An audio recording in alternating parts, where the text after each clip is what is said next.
Bom dia, despertos. Rodolfo Camilo aqui com mais uma mensagem do Reino de Deus para você que decidiu despertar. Falando com você hoje sobre discernimento para a batalha. Todos nós precisamos de discernimento para a batalha, para conseguirmos uma vitória. E falamos aqui praticamente todos os dias sobre o Reino de Deus, sobre Jesus, sobre nossas lutas.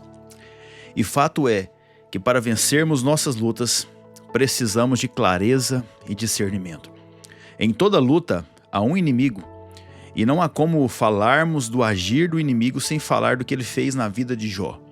Veja, o livro de Jó narra que ele era um homem reto, sincero e temente a Deus, e que Satanás, rodeando e passeando pela terra, questionou a reverência e o temor de Jó. E em sua percepção, Jó só temia a Deus porque Deus havia o abençoado muito e estava protegendo Jó.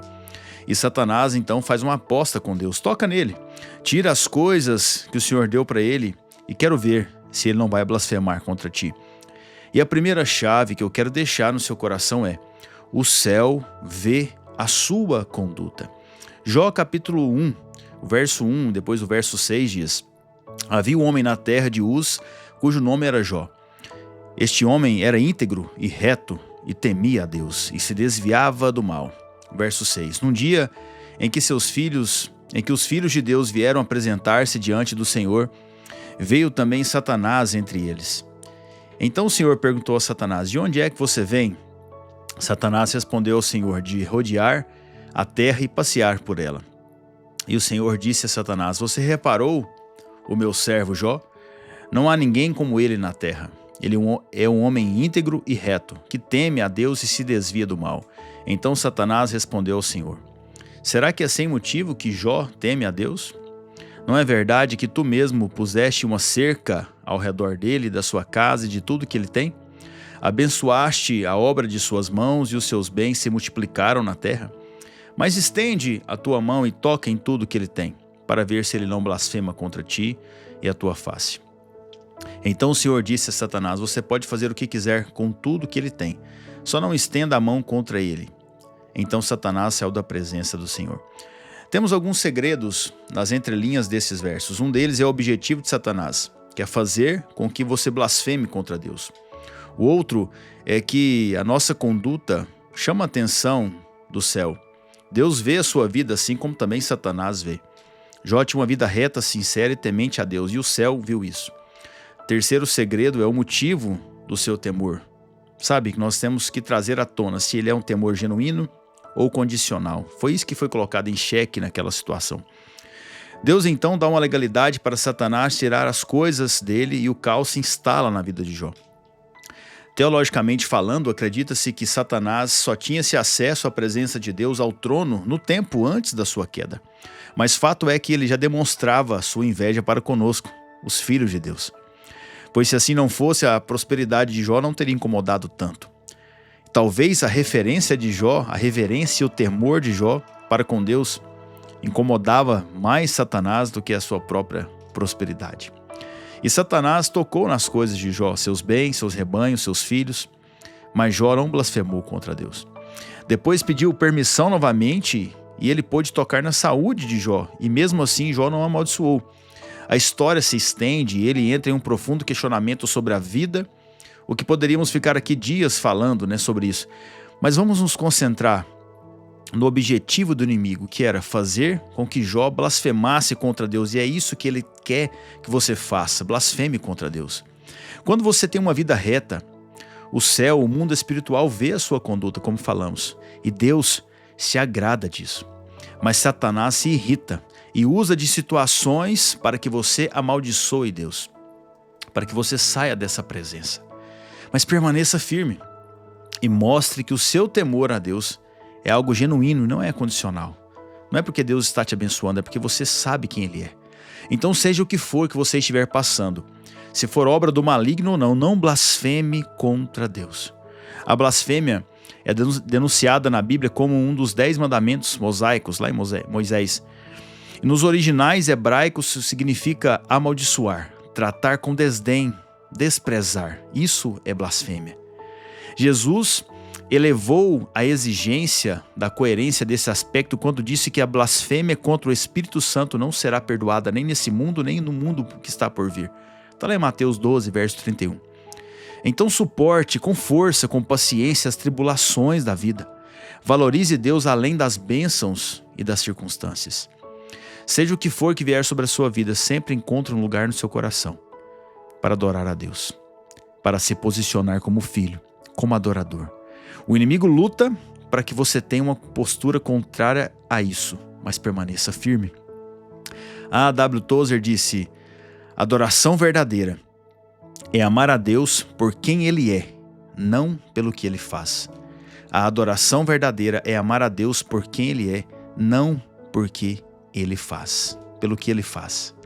E a segunda chave que eu quero deixar no seu coração hoje é: o inimigo é sutil, seja você perseverante. O inimigo é sutil, mas você precisa ser perseverante. E aonde? Na presença.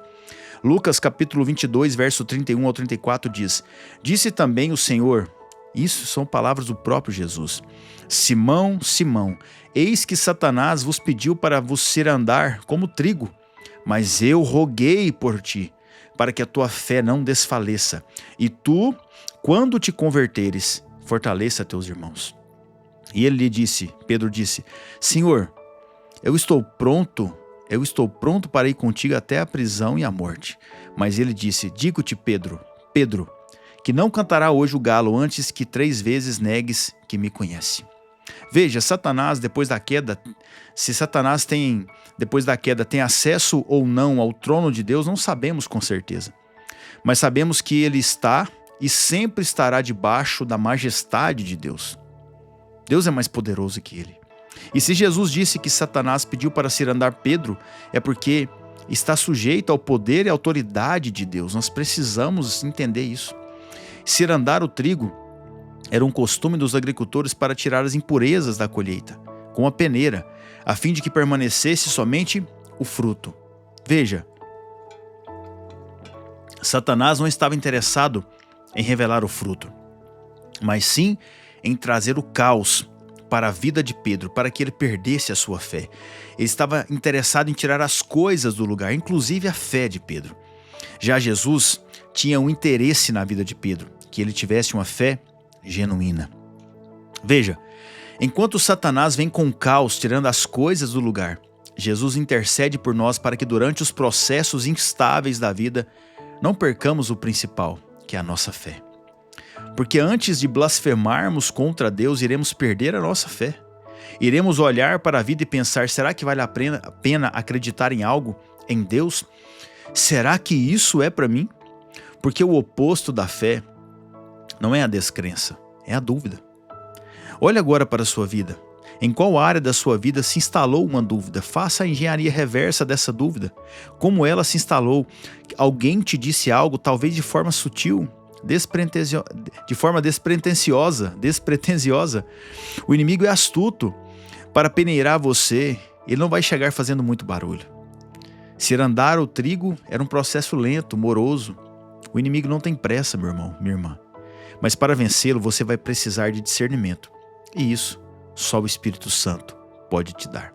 Então peça a Ele hoje, coloque na presença de Deus cada situação que você tem passado. E eu te afirmo que o lugar certo de você ser quebrado é na presença de Deus. Se lance nela.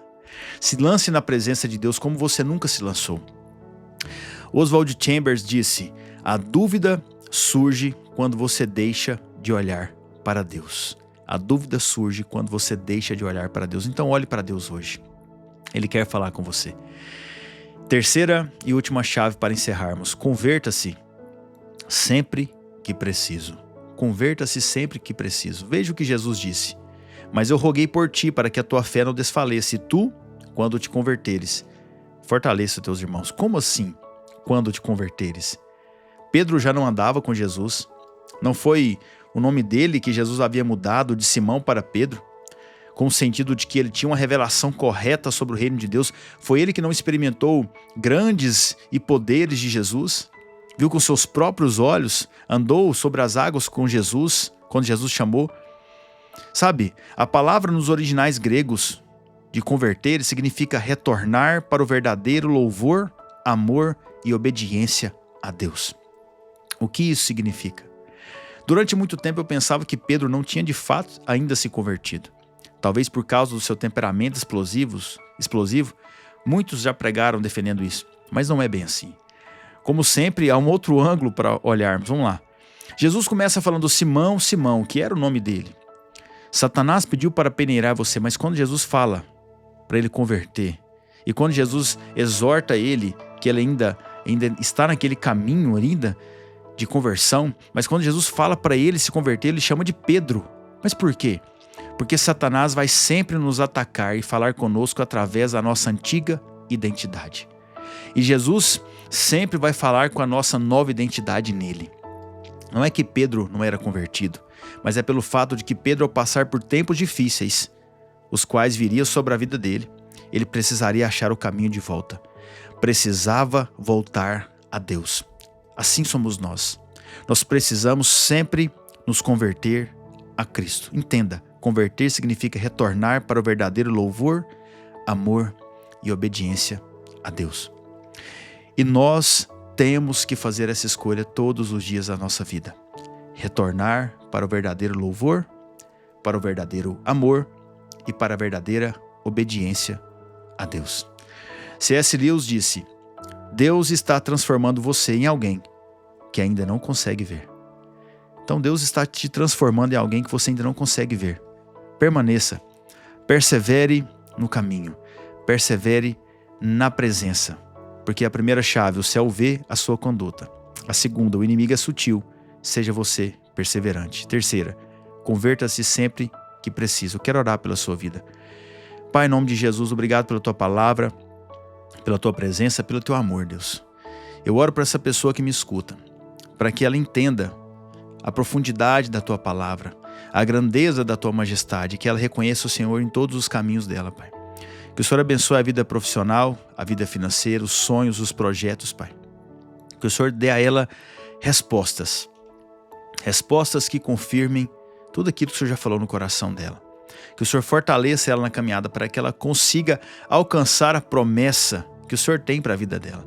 Que hoje seja um dia de paz, de alegria, de boas notícias. Em nome do Senhor Jesus Cristo, assim nós oramos e amém, amém. Deus abençoe você, sua casa, sua vida. Se você lembrou de alguém, envie essa mensagem, deixe que Deus faça aquilo que precisa ser feito e convide alguém para fazer parte desse movimento chamado Despertos. Ore por um nome, coloque alguém na presença de Deus. Você sabe que temos muito a aprender, muito a edificar e muito a compartilhar dentro do reino. Em nome de Jesus, amém? E eu termino te lembrando: desperta, tu que dormes, e Cristo te iluminará.